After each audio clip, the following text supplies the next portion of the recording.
That's 7. That's a 7 right there. It's still a 7. Let's make this.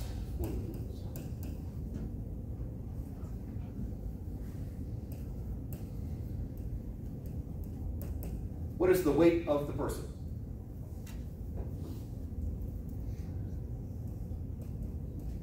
Let's make it generic. Person. 60. Or Android. You really don't decide on. 60. Where'd you get that?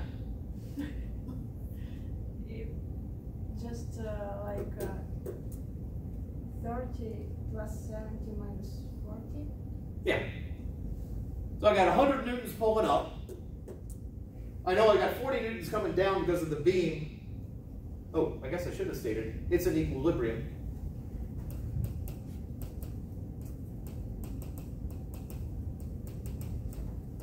Because otherwise, given the information that we did have, it's not an equilibrium, it's not solvable yet. So I have 100 newtons going up. I know that 40 newtons is coming down because of the beam. If it's an equilibrium, then the man must weigh whatever the difference is. So weight of the person is indeed 60 newtons. If I want to make this a little more complicated, throw some math in there, because who doesn't love math? I know that the total weight, sorry, tried that one again. The total force is 0, because it's an equilibrium, so automatic.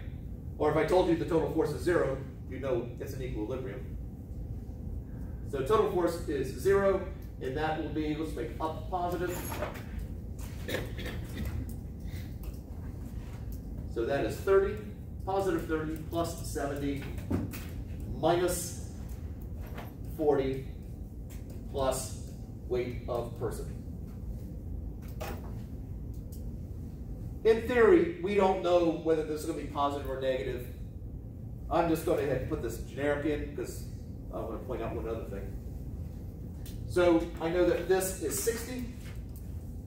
60 plus the weight of the person is equal to 0. We need to get weight of the person all by itself, so we subtract 60 from both sides. So minus 60, minus 60. And so I have weight of person is negative 60 newtons. It's a vector. What is the minus sign telling us? Down. Yeah, down.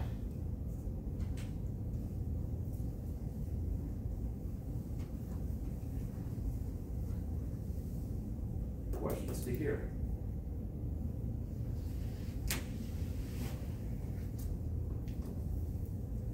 All right.